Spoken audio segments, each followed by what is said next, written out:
KCAL rocks, yes, on a wild Monday after a crazy weekend.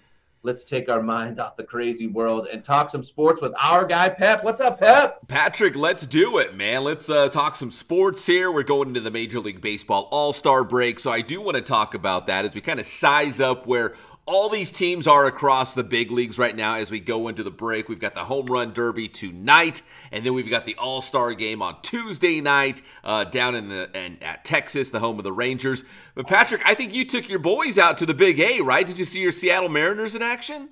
I did, and Friday night we watched a 10-inning game, and Mr. Calhoun hit one into the stands in a walk-off home run, so that place was going bananas. And then, we watched the other games as well. On Sunday, it was nearly sold out. Yeah, what's going on at the Big A? Maybe because, listen, here's a real thing, that the Seattle Mariners are in first place right now in the American League West. Now, I know the Houston Astros are kind of figuring things out. They're coming on strong right now. But as we go into the All-Star break, the best team in the AL West is Seattle. Right, so for the first half of the season, mission accomplished. But it's kind of like the Dodgers, right? That's great, and you want to stay in the game. But boy, baseball is a long season. We'll see what happens, right, Pep? I'm a Seattle guy, so I'm very skeptical. Well, Seattle was pretty good last year, so the writing was on the wall, right? Like they were going to come back and they're going to be a good team, but everyone knew Houston was the team to beat. But Houston was so bad to start the season that they had to dig themselves out as this giant hole. And but the Astros are coming on strong now, so it's going to be interesting here in the second half of the season in the American League West. Yes, and we just dropped 3 to the Angels, so. You never know, right? You never know. Yes, and the Dodgers are the first place team in the National League West. A nice, comfortable lead right here going into the All-Star break in the NL West. But when you look at the National League and when you look at the big leagues overall, the best team right now is the Philadelphia Phillies, and they really gave it to the Dodgers the other day. So, the Phillies look like a complete team. I think they've got like 7 All-Stars. They are the team to beat right now here at the break. Right, and we knew they were a good team, but I don't think we expected this because I can remember when it first started and you were like, the Phillies are hot. And it does look like it stayed that way. So will there be a Philly-LA showdown? Boy, it sure looks like it, doesn't it, Pep? Yeah, it sure. If that's not the National League Championship Series, I will be stunned because they are the 2 best teams going into the All-Star break. And right now, it looks like Philly has the Dodgers number, but the Phillies have a lot of people's numbers because they're just that good. They've got a great rotation. They've got plenty of power up and down that lineup. So they look very strong here at the break.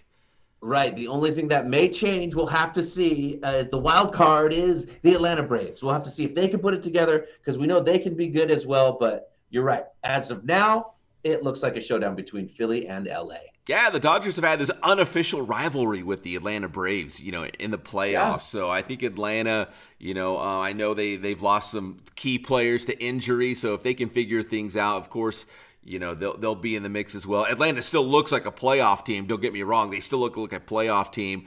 But the Phillies are the only team. I think we mentioned it last week. The Phillies are the only team to surpass 60 wins on the season so far already. So they're clearly the best team. I mean, the Yankees are good. The Orioles are good. I think even the Cleveland Guardians are having a great season. But the best of the best is Philadelphia right now at the break.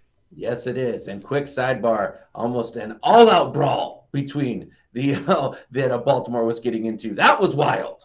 You know what? It was a crazy couple of days across Major League Baseball as we go to the break. And the Orioles, I think the Orioles are what the Angels hoped they would be at some point. The Orioles have a lot of homegrown guys. They mixed in a couple veterans from the outside, but it's a lot of homegrown guys they drafted really well. So I think the Orioles right now are what the Angels are hoping to be in a couple seasons. Yeah, the Orioles are like if Mike Trout had some serious superstar kids. Mike was a superstar kid, yes. It would be. You're exactly right. Speaking of superstar kids and drafting right and whatnot, the Major League Baseball draft actually began on Sunday night. It's going to be for 3 days. It began with the first 2 rounds Sunday night, and we had some local guys, Patrick, go in the top 2 rounds, which is serious money. That is a nice paycheck for our guys, and they're both high schoolers. Braylon Dowdy out of Chaparral High School in Temecula. He went 36 overall to Cleveland. And then Ethan Schiefelbein, the star pitcher out of Corona High School, which led them to the CIF championship, the state title. He went 72nd overall to the Detroit Tigers. So these guys both committed to big-time programs, college programs, but now they're going to go pro, because how do you turn down that kind of money going in the first 2 rounds? So cool. Congratulations to these 2 fine young men out of the IE. I love it. Man, yeah. So the Major League Baseball draft will continue today. I think it's rounds 3 through 10 today, and then 11 through 20 on Tuesday. So they really try to stretch it out. And it's kind of cool now because it's all part of the All-Star festivities. You got the Home Run Derby, the All-Star Game, the Major League Baseball draft. They really take control of these couple days and make it all about baseball. Yeah, they do. Here we go. At least be fun. Just starting with the Derby. I love it.